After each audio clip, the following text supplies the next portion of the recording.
¿Qué hemos hecho? What just happened? What have we done? It wasn't supposed to be this way. We were going to change the world. We sang, we marched, we believed in this Jesus. We believed in Jesus' love.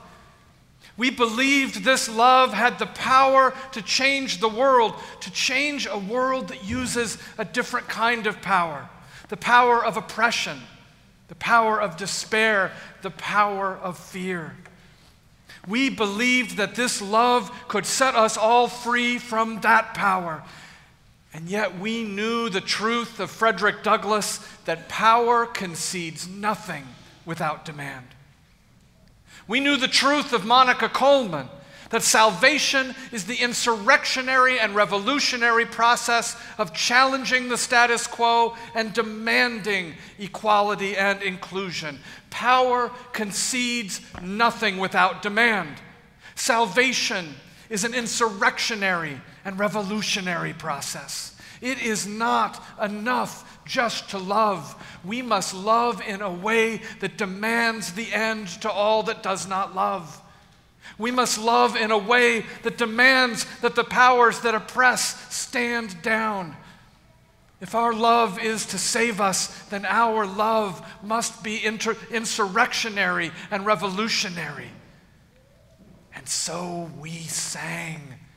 And we marched right into the center of power, singing our song of joy, singing our song of justice, singing our song of love. And the power that sat on that throne was not pleased. The power that sat on that throne was afraid. Afraid because the religious leaders, Herod, Pilate, they all saw that in this Jesus, that this love, and that we who marched in its power were more powerful than the oppression, the despair, the fear. That this insurrection, this revolution demanding equality and inclusion just might work. And if it did, they were finished. Their power was gone. Their supremacy was over. You want to talk Game of Thrones? This is it. Jesus stood before Pilate and Herod. Power against power, equity against privilege, liberation against oppression, hope against despair, love against fear. Jesus stood silent before Herod and Pilate, power against power, and Pilate and Herod turned to the crowd and said, "Escoger, choose." And then there was a moment where we had to choose. Was it going to be the security of our chains or the uncertainty of freedom? Choose. Equity or privilege, liberation or oppression. Escoger, choose. Hope or despair, love or fear. Pilate wanted to strip Jesus of their power to transform, their power to overthrow, to lead a revolution of love. Pilate wanted to strip Jesus of their power because Jesus' power meant the end of empire supremacy. Pilate wanted to strip Jesus of their power, and so he turned to the crowd and said, "Choose." And then there was a moment, the briefest moment of silence before we said with one voice to the rulers of the age of this Jesus that we had followed, "Crucificarlos, crucificarlos, crucify them. Crucify them." And Pilate said, "Are you sure?" "Crucificarlos, crucify them."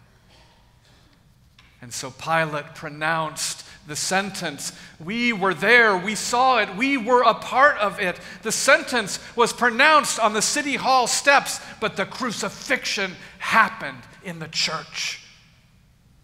The crowd chose. Pilate pronounced the sentence. The church has finished the job. So it was. so it has been, so it remains today. The unholy alliance between church and empire, between church and conscienceless capitalism, church and colonialism, church and patriarchy, white supremacy and heteronormativity, the unholy alliance of religious authorities, Herod, Pilate, and crowd that chose oppression over liberation, that chose fear over love, continues to this day. Make no mistake, there have been great moments in the history of our faith, moments where courage has been greater than fear, moments where love has launched salvific, insurrectionary, revolutionary challenges to the status quo and achieved small steps and great leaps toward equality and inclusion. And despite professing a gospel of revolutionary love, most often the weight of the institution that claims to follow the crucified incarnation of that love has sided with the strong and powerful against the weak and oppressed. Professing a belief that Christ lives in the indecent and the disrespectable, in poor and prisoner among us, nevertheless, the church has sided with the powerful to preserve our respectability and supremacy. Professing a belief that the widow's mite is greater than the king's ransom, nevertheless, the church has acted to preserve and expand our wealth. Professing a belief that truth hangs alone on the cross and not in the comfort of the crowd. Nevertheless, the church has measured our success not by how courageously we have loved, but by those ABCs of empire: attendance, buildings, cash. The rise of Nazism, Islamophobia, the Klan, the kidnapping and torture of black bodies, colonialism and native genocide, the lethal ostracization of millions of gay, lesbian, bisexual, transgender, and queer images of God, the rejection of the leadership and gifts of women, and the subjugation of women's bodies to the whims, desires, and opinions of men, the destruction of the very planet and climate that give us life. The church writ large has supported every single one of these. The voices in the church that have been on the side of love and justice against the forces of empire have been powerful and have always been the courageous exception. The crowd chose. Pilate pronounced the sentence, "Crucify them, crucify them." The crowd chose. Pilate pronounced the sentence. The church continues to finish the job. What just happened? What have we done? It wasn't supposed to be this way. James Cone, in his transformational work of black liberation theology, The Cross and the Lynching Tree, writes this: "The cross can heal and hurt. It can be empowering and liberating, but also enslaving and oppressive. Unfortunately, during the course of 2,000 years of Christian history, this symbol of salvation has been detached from any reference to the ongoing suffering and oppression of human beings, whom Ignacio Ellacuría, the Salvadoran martyr, called the crucified peoples of history." The cross is not where we send others. The cross is where Jesus shows us where we belong. Not through some abusive theology of vengeance, exacting retribution for sin, but because love always belongs with and as those whom empire crucifies every day. Hanging with the crucified, hanging as the crucified, until the hearts of those who pronounce sentence are so transformed by the power of love that they cease their shouting forever. Pilate wants to strip Jesus of their power. Jesus' power to transform, to overthrow, to lead a revolution of love. Pilate wants to strip Jesus of their power because Jesus' power means an end to empire's supremacy. Pilate still wants to strip Jesus of their power, and so he turns to us and says, "Choose." This week, This holiest of weeks is that moment, the briefest moment of quiet before we answer. In the stillness of the quiet, we are left to wonder what our redemption song might be.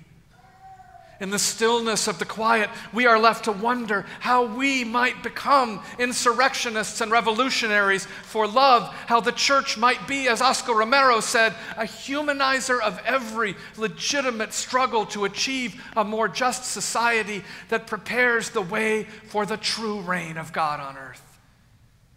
Pilate still wants to strip Jesus of their power, and so he turns to us and says, choose. This week is that briefest moment of quiet before we answer. And in the stillness of the quiet, Howard Thurman writes, in the stillness of the quiet, if we listen, we can hear the whisper of the heart, giving strength to weakness, courage to fear, hope to despair. In the stillness of the quiet, we can hear the whisper of the heart say, no tiene que ser así. It doesn't have to be this way. It doesn't have to be this way. Pilate still wants to strip Jesus of their power. The power we hold in our hands and on our hearts, Jesus' power to transform, to overthrow, to lead a revolution of love. Pilate still wants to strip Jesus of their power. Pilate never stops trying to strip Jesus of their power. And so he turns to us and says, choose.